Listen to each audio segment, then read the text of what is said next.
মাত্র 1 চামচ প্যারাসিটামল কেড়ে নিল আমার ছোট্ট মেয়ের জীবন। আমি মা হয়ে আমার দুধের সন্তানকে মেরে ফেললাম। আমার মতন এমন ভুল কোনো মা দয়া করে করবেন না। রাত তখন 2টা। হঠাৎ মেয়ের খুব জ্বর।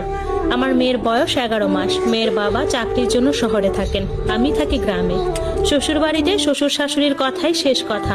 এত রাতে আমার মেয়েটা কাঁদছিল, জ্বরের ঘরে ছটফট করতেছিল। মেয়ের কান্নায় শাশুড়ি বিরক্ত হয়ে এসে বলে, বাচ্চা রাতে কাঁদলে বাড়ির অন্য মানুষ কিভাবে ঘুমাবে? বাচ্চাকে কিছু খেতে দাও না, কাঁদে কেন এত?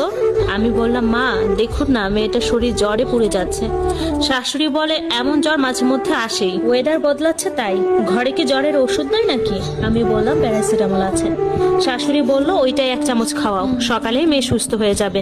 আমি আমতামতা করে বললাম, মা এটা অনেকদিন আগের ওষুধ, আর কতটুকু খাওয়াবো তাও তো জানি না। শাশুড়ি বলল, এটা জানার কি আছে, 1 চামচ খাওয়াও। আমি বললাম, থাক মা, কালকে ডক্টর দেখিয়ে খাওয়াবো। শাশুড়ি রেগে গিয়ে বলল, নাটক করো? রাত হলে এ বাচ্চার চিৎকারে কেউ ঘুমাতে পারে না, মরলে তুমি একা রাত জেগে মরো, সবাইকে বিরক্ত কেন করো? আমি চুপ হয়ে গেলাম। হাজার হোক আমি তো মা, মেয়ের কষ্টই বা কিভাবে দেখবো? মেয়ে বারবার চিৎকার করতেছিল। গ্রামে কোনো হসপিটালও নাই যে নিয়ে যাব। শাশুড়ি ওষুধ নিয়ে আসলো। আমার মেয়ে এমনিতেই ওষুধ খেতে চায় না। শাশুড়ি 1 চামচ নিয়ে বলল, মেয়েকে খাওয়াই দাও। মেয়েটা খুব ছটফট করতেছিল আর খুব কাঁদতেছিল। শাশুড়ি জোর করে তার মাথাটা ধরে হা করায়, আর আমি ওষুধটা ঢেলে দেই। তারপর আমার মেয়েটা আরো ছটফট শুরু করে। কি তীব্র ছিল তার বাঁচার জন্য বৃথা চেষ্টা করা। মেয়ে চোখ উল্টিয়ে ফেলছে প্রায়, তার শ্বাস নিতে কষ্ট হচ্ছে। আমি আর নিজেকে ধরে রাখতে পারিনি, চিৎকার করে কাঁদতে থাকি। শাশুড়ি বলে, কিচ্ছু হয়নি। মেয়েকে টান দিয়ে আমার কোল থেকে নিয়ে উপরে তুলে ঝাঁকাতে থাকে। আমার কলিজার ধন একটা সময় ছটফট করতে করতে জন্মর মতো ঘুমিয়ে যায়। শাশুড়ি বলে, দেখছো বাচ্চাকে কিভাবে ঘুম পাড়াতে হয়? দেখো তোমার মেয়ে ঘুমিয়ে পড়েছে। আমি তখনও বুঝিনি। আমি একটু স্বস্তির নিঃশ্বাস ফেলে মেয়ের বিছানা রেডি করে শাশুড়ির কোল থেকে মেয়েকে আমার কোলে নিতে খেয়াল করি, আমার মেয়ে তো নিঃশ্বাস নিচ্ছে না। আমি চিৎকার করে উঠি, আল্লাহ গো বলে।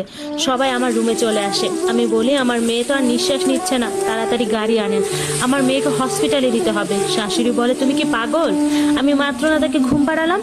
আমি তখন বললাম, আপনি তো খুবই বিরক্ত হয়েছিলেন, তাই হয়তো শেষ ঘুমে পাড়িয়ে দিয়েছেন। মেয়েকে তখনও বুকে জড়িয়ে কেঁদে কেঁদে স্বামীকে কল দিই। শ্বশুর বলে, এত রাতে কি নাটক শুরু করছো? একটু আগেও তো কান্নাকাটি করলো, এই কয়েক মিনিটে কি এমন হলো? আমি বললাম, দেখুন আব্বা, আমার মেয়েটা শ্বাস নিচ্ছে না, দয়া করে গাড়ি আনেন, আমি মরে যাব আমার মেয়ের কিছু হলে। শ্বশুর ধমক দিয়ে বলে, এটা ভদ্রলোকের বাড়ি, বাড়ির বইয়ের কথায় ঘর চলে না, গলা নামিয়ে কথা বলো। এদিকে আমার মেয়েটা আস্তে আস্তে ঠান্ডা হতে থাকে। আমি বুকের সাথে জড়িয়ে বারবার স্বামীকে কল দিই। সে ঘুমিয়েছিল। একটা সময় পর কল ধরে, তাকে সবকিছু বলি। হাজার হোক সে তো বাবা। সে তার পরিচিত একজনকে কল দিয়ে গাড়ি নিয়ে যেতে বলে। প্রায় 40 মিনিট পর গাড়ি আসে। শ্বশুর শাশুড়ি সবাই বাধা দেয় যেতে। আমি কারো কথা শুনে না, একাই মেয়েকে বুকে চেপে গাড়িতে উঠি। আমার কান্না ড্রাইভার পর্যন্ত কেঁদেছিল, কিন্তু মন গলেনি আমার শ্বশুর শাশুড়ির কারোই। একটা সময় পর হসপিটালে এসে পৌঁছাই। এমার্জেন্সিতে নিয়ে যাওয়া হয়। ওখানেই দায়িত্বরত ডক্টর আমার মেয়েকে মৃত ঘোষণা করে। আমার বুকে সে কয়েক ঘন্টা আগেও ঘুমিয়েছিল, আর এখন নেই। এইটা মা হিসেবে কিভাবে মানবো? আমি ডক্টরকে বলি, আপনার কোথাও ভুল হচ্ছে, আপনি ভালো করে দেখুন, আমার মেয়ে বেঁচে আছে। ডক্টর আমার মনের অবস্থা বুঝতে পারেন। তিনি কি হয়েছিল জানতে চান। আমি সবটা খুলে বলি। তারপর আমার মেয়েকে নিয়ে যান তিনি। বিভিন্ন পরীক্ষা নিরীক্ষা হয়। ততক্ষণে সকাল হয়ে গেছে। আমার স্বামীও চলে এসেছে। একটা সময় পর ডক্টর আমার কলিজার ধনকে নিয়ে আসে। আমি তখনও আশায় বুক বেঁধেছিলাম। ডক্টর আমার মেয়েকে আমার কোলে দিয়ে বলেন, প্যারাসিটামল বাচ্চাকে কান্নারত অবস্থায় খাওয়ানোর ফলে সেটা ফুসফুসে চলে গেছে। আধা চামচের পরিবর্তে এইটুকু বাচ্চাকে 1 চামচ খাওয়াইছেন। বাচ্চা তো হসপিটালে আসার আগেই মারা গেছে। আমি আমার সন্তানের শরীরটা শক্ত করে ধরে হসপিটালের মাটিতেই লুটিয়ে পড়ি। তারপর কি হয়েছে জানি না। আমি পাগলের মতো ছিলাম বেশ কয়েকদিন।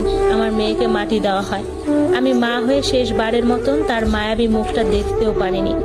আমার বুকের মানিককে ছাড়া একটা রাতও কাটায়নি, অথচ আজ এতগুলো রাত তাকে আর দেখি না। কেউ মা বলে ডাকে না। আমার সন্তানের গন্ধ আমি আর পাই না। আমার শারীরিক অবস্থা খারাপ, তাই বাপের বাড়ি পাঠিয়ে দেওয়া হয়েছে।